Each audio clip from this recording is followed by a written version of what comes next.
न दबाओ पांव से घास के तिनके को अदना समझकर, उड़ के पड़ जाए अगर आंख में तकलीफ बड़ी होती है। और आखिरी में एक बात जो कहते हैं ना, तेजस्वी बच्चा है, हाँ है, लेकिन ये नोट कर लीजिए, बिहार का ये तेजस्वी बच्चा सोच और ईमान का सच्चा है, ख्यालों का अच्छा है, इरादे और जुबान का पक्का है। बहुत बहुत धन्यवाद।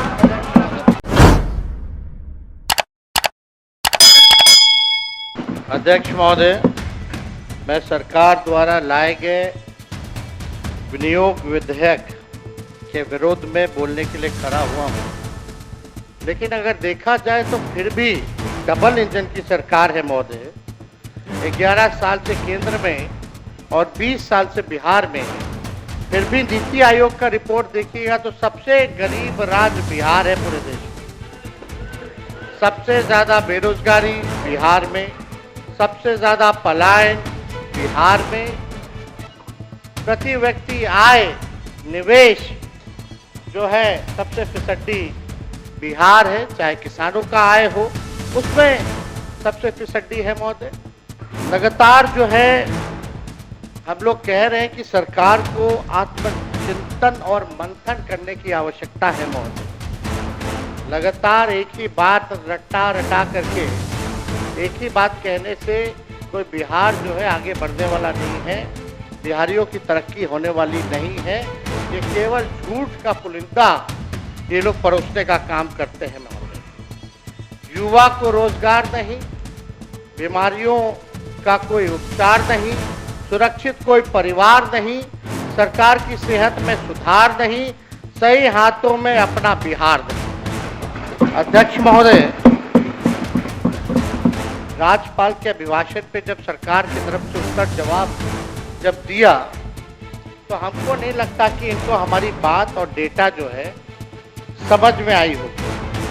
अब मुख्यमंत्री जी ने मुरेठा तो निकलवा लिया, फिर भी इनकी दिमाग की बत्ती जली नहीं। इन्होंने अपने उत्तर में अभी भाषण जो राज्यपाल का था उसमें लौंडा नाच का ये जिक्र कर रहे थे महोदय।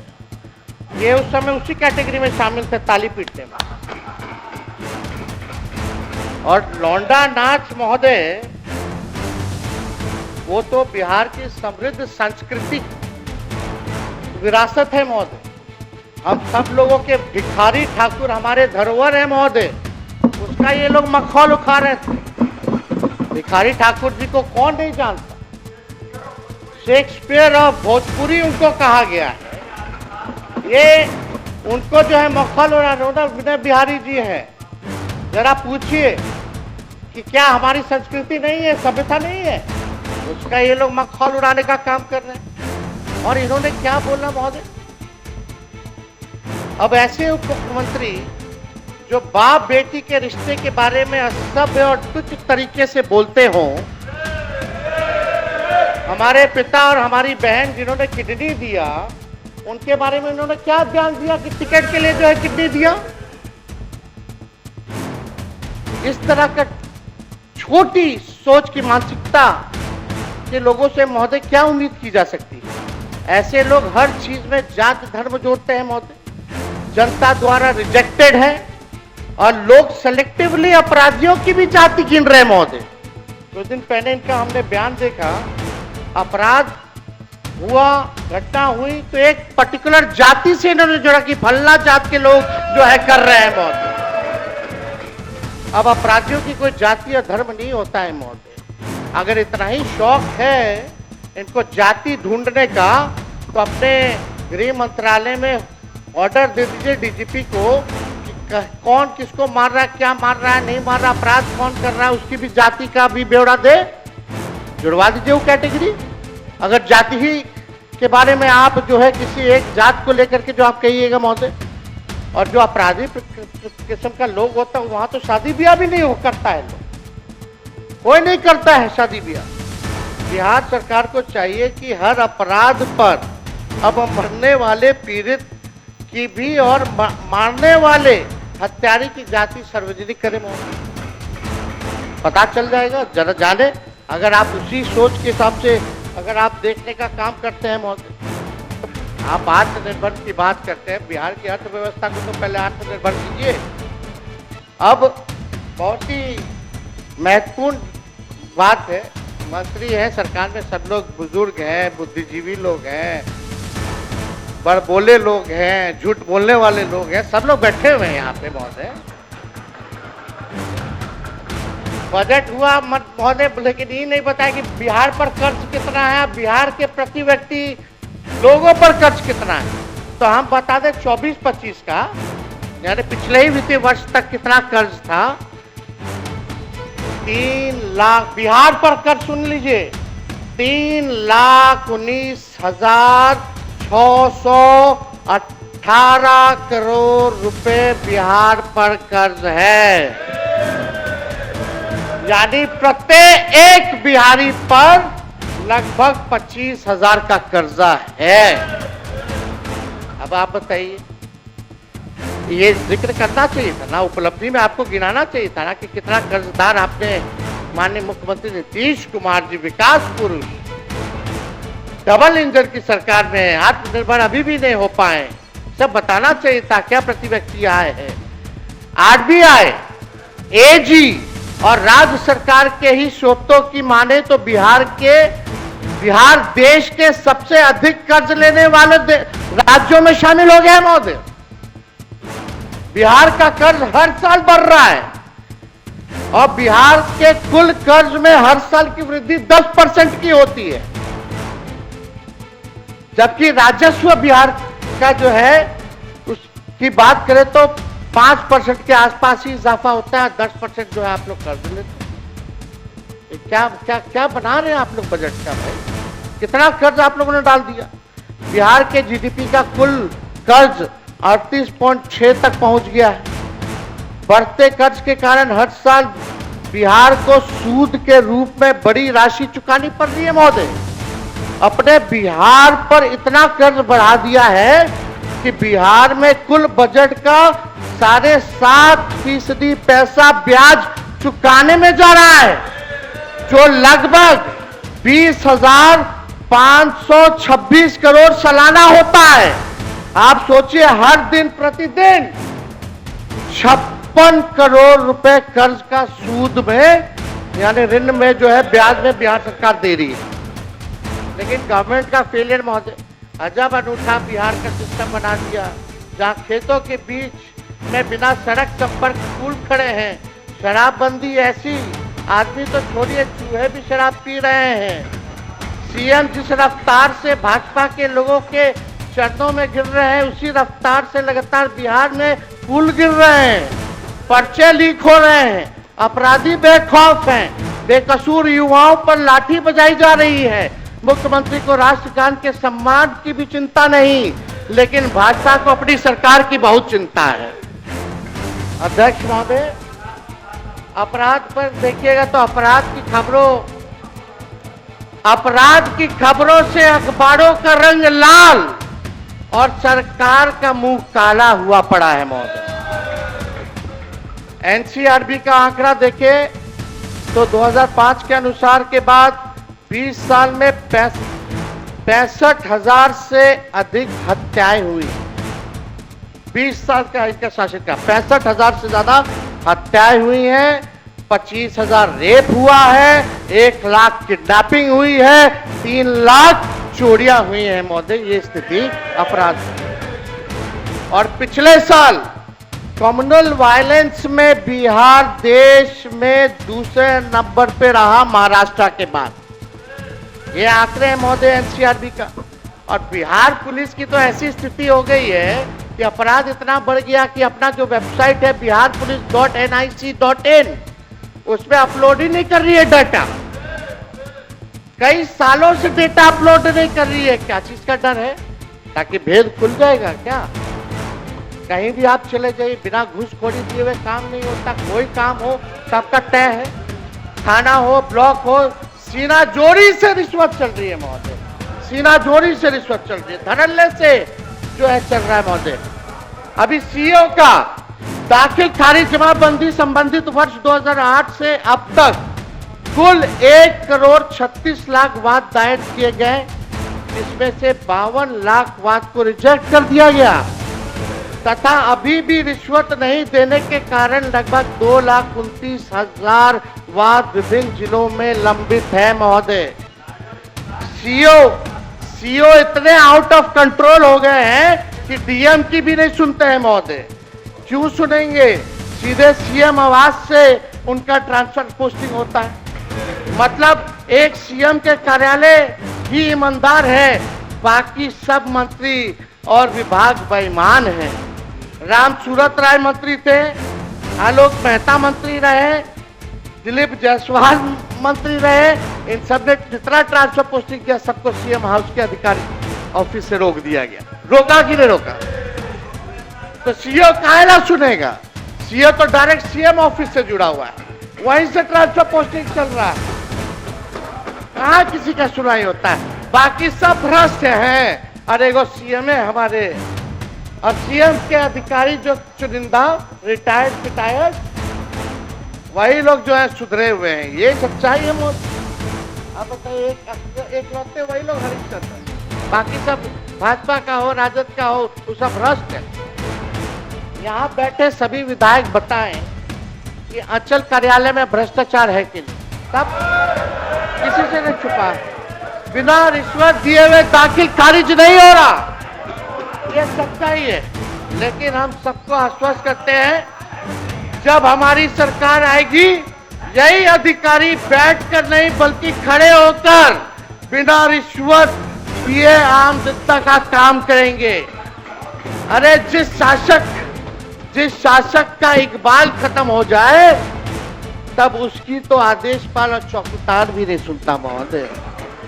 मुख्यमंत्री जी का इकबाल अब खत्म हो चुका है महोदय। बिहार में यही हो रहा है। आप देखिएगा, बिल्डिंग मेंटेनेंस के नाम पे महोदय, हाउस कीपिंग रख रखाव के नाम पे 583 करोड़ रुपए खर्च किए जा रहे हैं। समझ रहे हैं? खाली रख रखाव के लिए सालाना केवल रख रखाव और पोछा साफ करने के लिए जो है खर्चा किया जा रहा है। यह काम प्राइवेट कंपनियों को दिया गया है, जिसमें इनके अधिकारी और नेताओं का कमीशन है। मैं बताता हूं कि किस भवन पर कितने खर्चे हैं महोदय। अब आप देखिए महोदय, बिहार म्यूजियम का प्रोजेक्ट का कॉस्ट 500 करोड़ रुपया और साल में साफ सफाई के लिए 30 करोड़ रुपया। सरदार पटेल भवन का प्रोजेक्ट कॉस्ट 305 करोड़ और साफ सफाई के लिए लगभग 16.5 करोड़ हर साल। आप बैठ जाइए ना, बैठ जाना।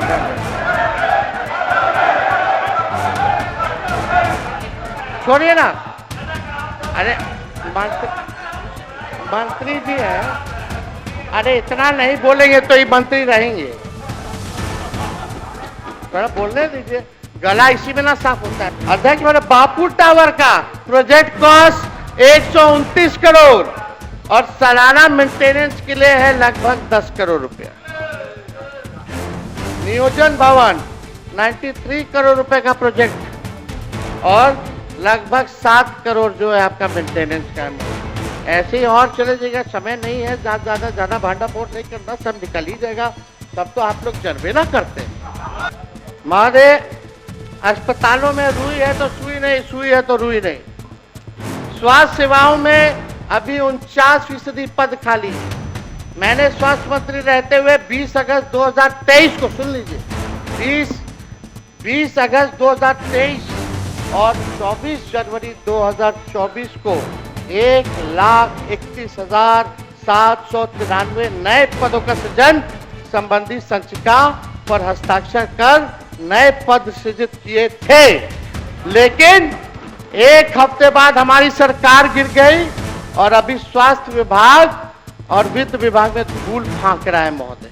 ये फाइल अब सेंट्रल गवर्नमेंट को पता नहीं क्या बिहार से तकलीफ है। एक कारखाना दिया नहीं बजट में, और जो यहाँ बेगूसराय में जो हमारा मक्के का अनुसंधान बीज केंद्र था उसको भी ये लोग भिजवाने का काम कर दिए बाहर कर्नाटका। वो तो हमने मामले को उठाया, अब वहीं के केंद्र मंत्री हैं, उन्हीं का क्षेत्र है, गिरिराज सिंह जी। पता नहीं दिसंबर का चिट्ठी है, आप नहीं बोले, आप चुप रहे, बिहार से बाहर किया गया। दर्जन भर केंद्र मंत्री है, राज्य मंत्री है बिहार का, वो लोग चुप रहा, सांसद लोग चुप रहा, वो चुप किया आप लोग, एक प्रतिक्रिया नहीं आई। जब हमने मामला उठाया तब शिवराज चौहान जी जो आनंद फानंद में जाके बोलते कहीं नहीं जाएगा, कहीं नहीं जाएगा, तो चिट्ठियां नकली था तो केस करो मेरे पर। जब चिट्ठी नकली था तो केस करें या तो माफी मांगे। यानी इनके मन में बिहार के प्रति कितनी घृणा है मोदी जी की। अब बिहार आएंगे तो लिट्टी चोखा खाएं, वहां लिट्टी चोखा खाएं, हम तो बोलेंगे कि लालू जी सान करके दे देंगे सत्तू अच्छे से, घोड़ भी दिया जाएगा कि पिला दिया जाए उनको। अब तो साल भर यही ना करेंगे, एक जाएंगे तो एक आएंगे, एक जाएंगे तो एक आएंगे, एक भागेंगे तो एक पकड़ेंगे। हमको काम तो स्वागत, हम तो खिलाने मेहमान नवाजी करेंगे। बिहार जो है ना नितिन जी, बिहार ज्ञान और मोक्ष की धरती है। चुनाव के बाद सबको ज्ञान आ जाएगा, अच्छे से विदा किया जाएगा, अज्ञानियों को ज्ञानी बना के भेजा जाएगा, चिंता नहीं करना है। आरक्षण 65% आरक्षण से क्यों आपको दिक्कत है, क्यों नहीं शेड्यूल लाइन में डाला गया? हम लोग का अभी भी मांगे कि अभी भी आगे बढ़ा दीजिए, 1-2 दिन और सत्र का नया विधेयक लाइए, 65% या 75% करके लाइए, हम लोग पास करते हैं। केंद्र को भेजिए और 24 घंटे के अंदर करवा दो। 9वीं अनुसूची में तो मान जाए, नहीं तो हम तो वही समझेंगे बीजेपी आरक्षण चोर, आरक्षण खोर पार्टी है। देश भर में जाति जनगणना होनी चाहिए कि नहीं होनी चाहिए? होनी चाहिए ना। पूछ रहे हैं सिर्फ सुनाने के लिए कि हमको सही में पूछ रहे हैं तो हम जवाब दें?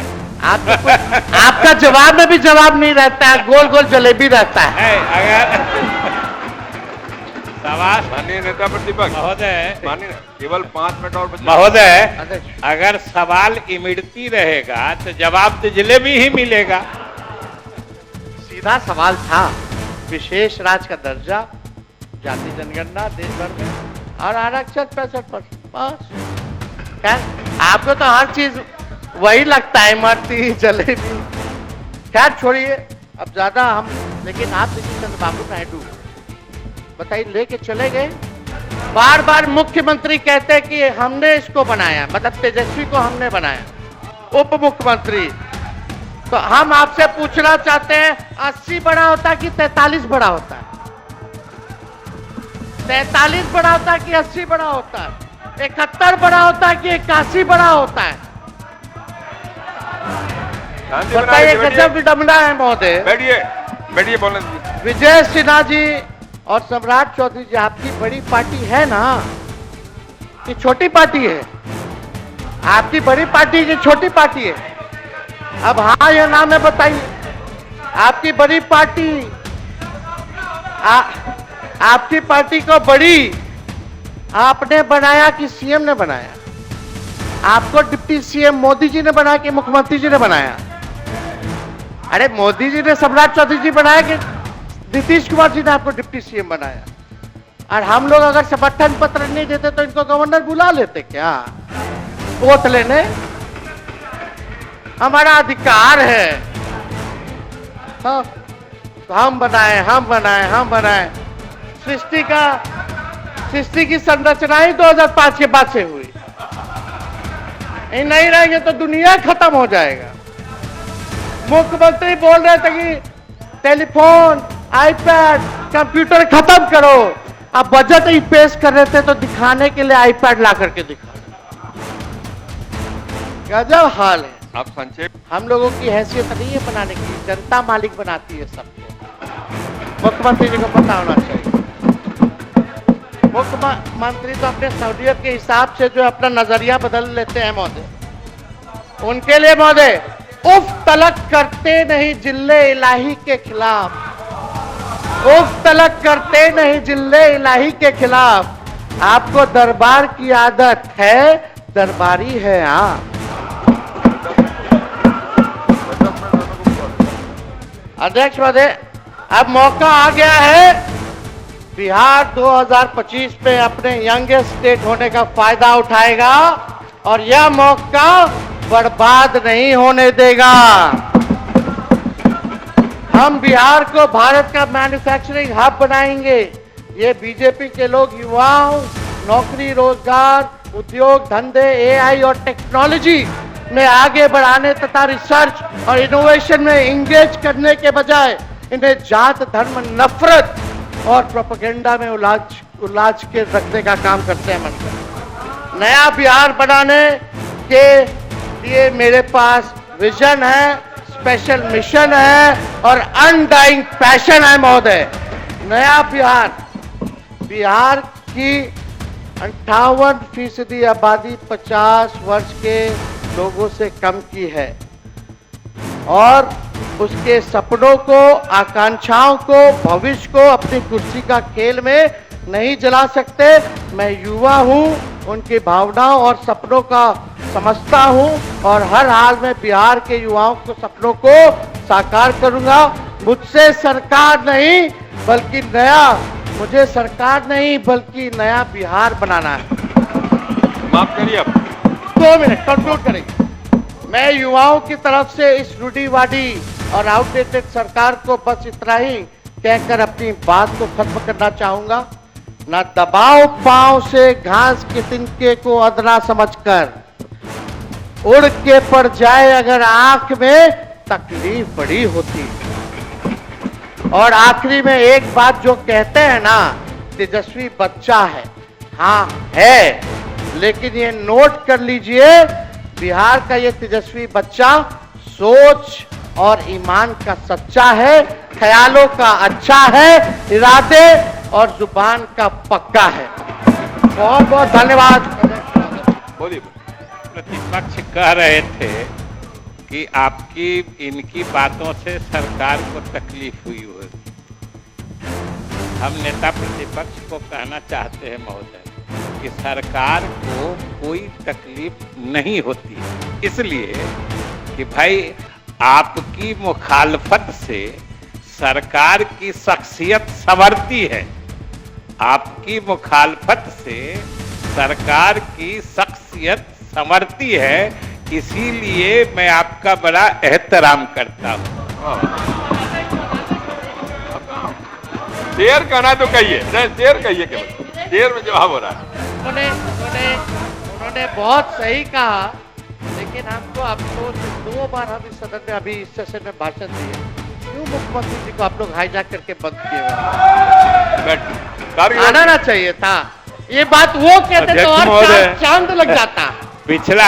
पिछला वाला जो आप बोले थे गवर्नर एड्रेस पर, उसका वाला याद करा दें। उस दिन आपने कहा था कि चिराग सबके बुझेंगे एक दिन, क्योंकि हवा किसी की सगी नहीं। इन्होंने पढ़ा था मगर हम तो उस दिन कहना चाहते, बाकियों को बोलने का मौका नहीं मिले वाला है। हम तो उसी दिन कहना चाहते थे, लेकिन महोदय हम किसी को डिस्टर्ब नहीं करते हैं। ये बोल रहे थे, मैं चुप ही रहा, लेकिन आज फिर उस दिन की चर्चा कर दिए। तो हम आपको ये कहना चाहते हैं कि नीतीश वो चिराग नहीं है जो हवा के रुख से बदले। नीतीश वो चिराग नहीं है जो हवा के रुख से बदले। नीतीश तो वो चिराग है जो हवा का रुख बदल दे। तारकिशोर जी। अध्यक्ष महोदय, आप कहाँ गए? बोलिए बोलिए, रुके तारकिशोर जी। अध्यक्ष महोदय। महबूब साहब क्या बोले? महोदय चौधरी जी के सम्मान में, रुकिए, शांत रहिए। महोदय चौधरी जी के सम्मान में फैज अहमद फैज का एक खूबसूरत नज़म का एक शेर पढ़ना चाहता हूँ महोदय। हम सम्मान करते हैं महोदय। देखो भाई, सब लोग शेर कहोगे तो हम भी कहने लगेंगे। बोलिए चौधरी जी, बोलिए। की वाबस्ता है हुस्न की यादें तुझसे, जिसने इस दिल को परिखाना बना रखा था, जिसकी उल्फत में भुला रखी थी दुनिया हमने, दहर को दहर का अफसाना बना रखा था। आप कहाँ फंस गए सर? एक बात तो लेकिन मैं सबको कहना चाहता हूँ, किसी एक के लिए नहीं है। जो यहाँ बैठ के निष्पक्ष आदमी कह सकता है वो मैं कह रहा हूँ। जिसको मैं की हवा लगी, उसे फिर न दवा लगी न दुआ लगी।